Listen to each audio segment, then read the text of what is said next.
Hello everyone, easy education জি চ্যানেলে আপনাদের সকলকে স্বাগত। আজকে আমরা যে চ্যাপ্টারটি নিয়ে প্রশ্ন উত্তর করব, সেটির নাম আফ্রিকা মহাদেশ। তাহলে এর আগেও আমরা 2-3টে চ্যাপ্টার কভার করেছি। আজকে আফ্রিকা মহাদেশ নিয়ে শুরু করছি। আফ্রিকা মহাদেশের প্রথমে 2-একটা শর্ট প্রশ্ন নিয়ে শুরু করব, তার সঙ্গে কিছু বড় প্রশ্ন পরবর্তীতে করব। তাহলে প্রথম শর্ট প্রশ্নটা কি না, তো আয়তনে ও জনসংখ্যায় পৃথিবীর দ্বিতীয় বৃহত্তম মহাদেশ কোনটি? তাহলে তার উত্তরে আমরা কি লিখব? শুধুমাত্র আফ্রিকা লিখে দিলেই হবে। আফ্রিকা, আফ্রিকা মহাদেশ, আফ্রিকা মহাদেশ। তাহলে এই শর্ট প্রশ্নটি হয়ে গেল। এর পরবর্তী প্রশ্ন, ইউরোপ ও আফ্রিকা মহাদেশের মাঝে কোন প্রণালী অবস্থিত?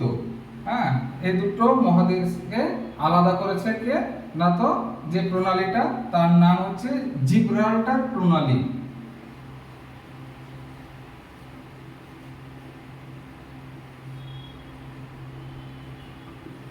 জিব্রাল্টার প্রণালী। তাহলে এটা হলো জিব্রাল্টার প্রণালী। তাহলে এই প্রণালী কথাটা কি, এর মানে কি? সেই জন্য পরবর্তী প্রশ্ন হচ্ছে প্রণালী কাকে বলে?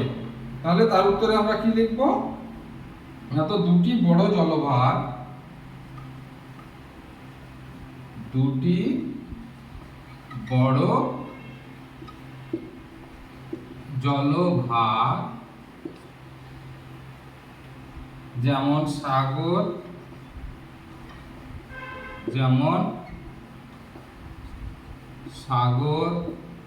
মহাসাগর বা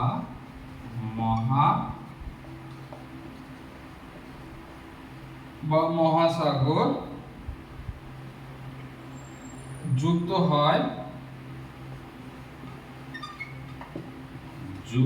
হয় যে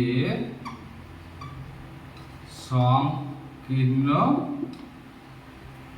জলভাগ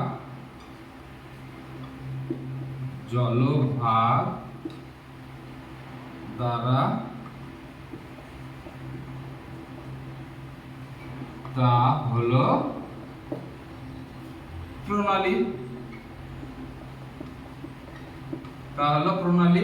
এই উত্তরের সাপেক্ষে যদি নাম্বার একটু বেশি থাকে তাহলে উদাহরণ হিসেবে জিব্রাল্টার প্রণালীর নামটাই আরেকবার এখানে লিখে দিলেই হয়ে যাবে। এই গেল আমাদের 3টে প্রশ্ন। এরপরে 3টা প্রশ্ন নোট করে নাও। এরপর আরো কয়েকটা প্রশ্ন উত্তর করব এই স্লাইডে।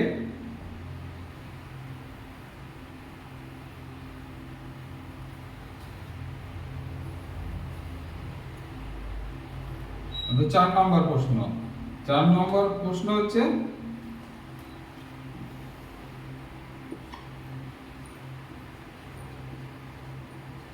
অন্ধকারাচ্ছন্ন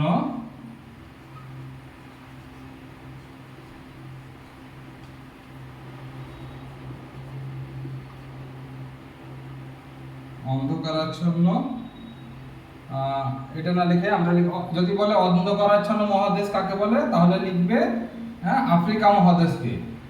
আর এই প্রশ্নটা আমরা একটু বড় করে লিখছি যে আফ্রিকা মহাদেশকে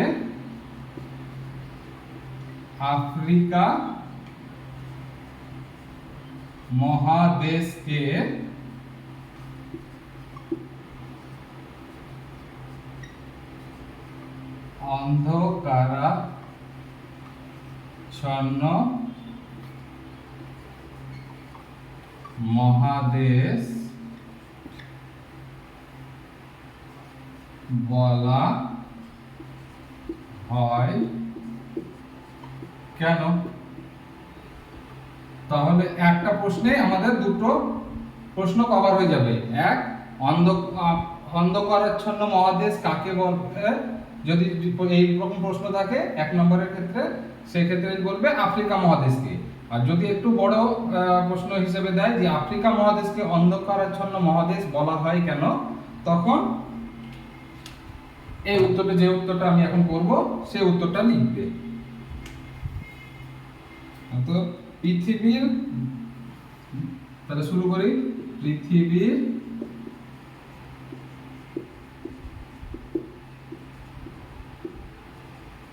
দুর্গমতা, অস্বস্তিকর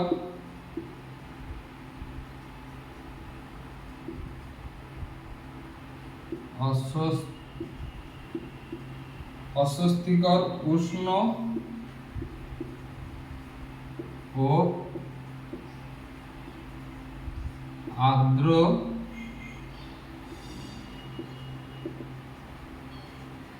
জলবায়ু, গভীর জঙ্গল,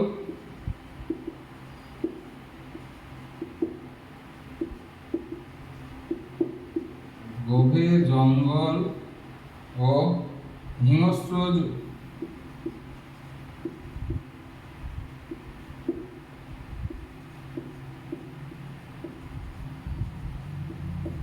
হিংস্র জন্তুর ভয়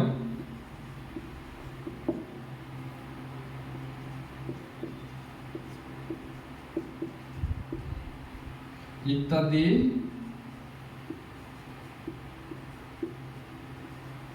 কারণের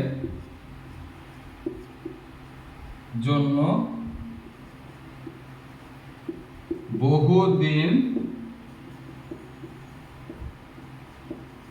পর্যন্ত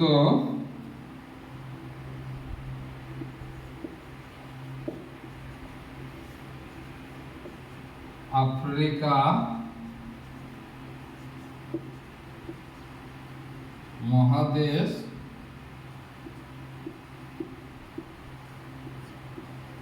সভ্যতার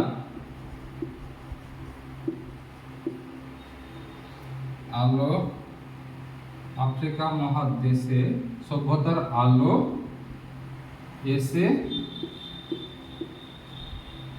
পৌঁছাতে পারেনি।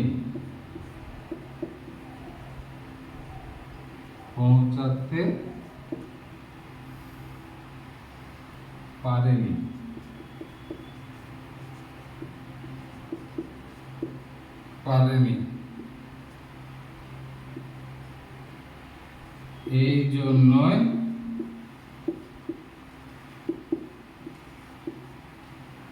বারবার আফ্রিকা না লিখে লিখি, এই জন্যই এই মহাদেশকে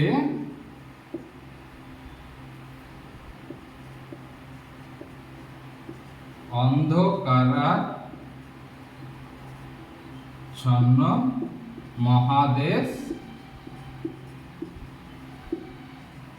বলা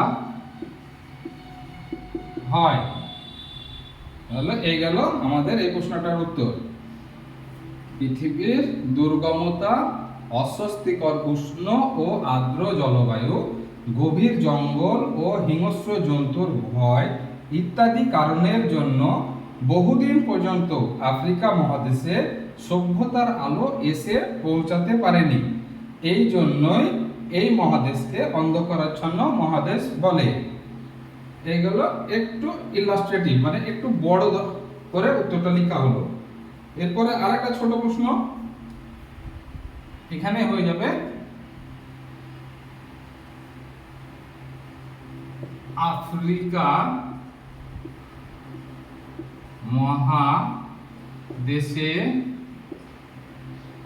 আফ্রিকা মহাদেশে কয়টি দেশ আছে?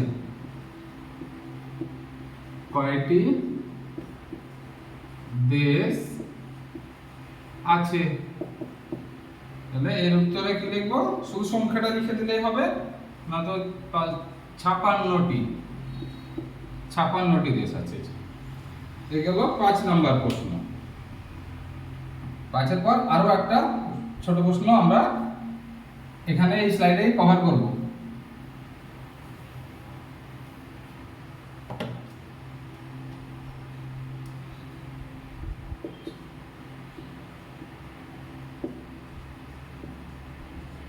আফ্রিকা মহাদেশের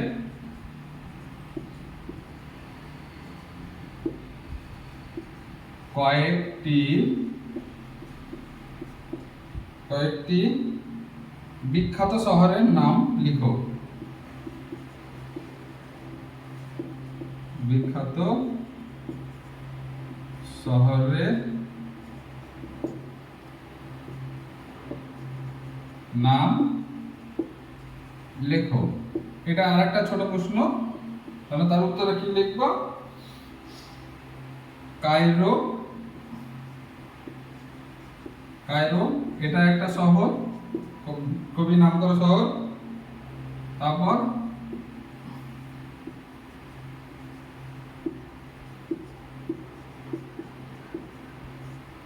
আলেকজান্দ্রিয়া এটা আরেকটা শহরের নাম। তারপর ত্রিপলি এটা আরেকটা। তারপর খার্টুম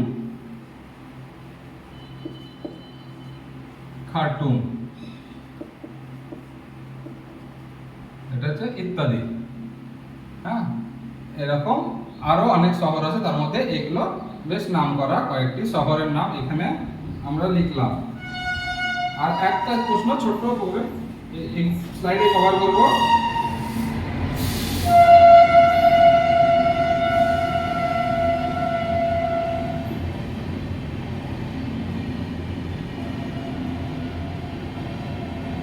আটলাস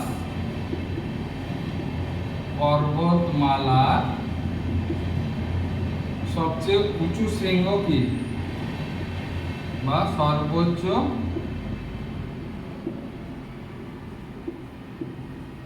শৃঙ্গের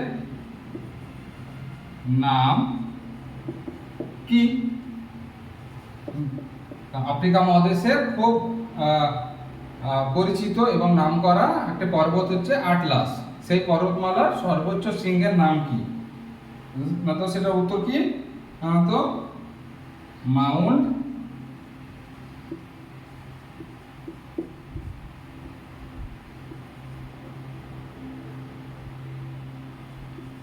তোবকল। মাউন্ট তোবকল এর উচ্চতাটা হচ্ছে 4165 মিটার। এই গেল আজকের প্রশ্ন। তাহলে আমরা এই স্লাইডে 7টি প্রশ্ন কভার করলাম। হ্যাঁ, এর পরবর্তী আরো বেশ কিছু প্রশ্ন আছে এই চ্যাপ্টারে, যেগুলো আমি পরবর্তী স্লাইডে নিয়ে আসবো। আশা করি বোঝা গেছে।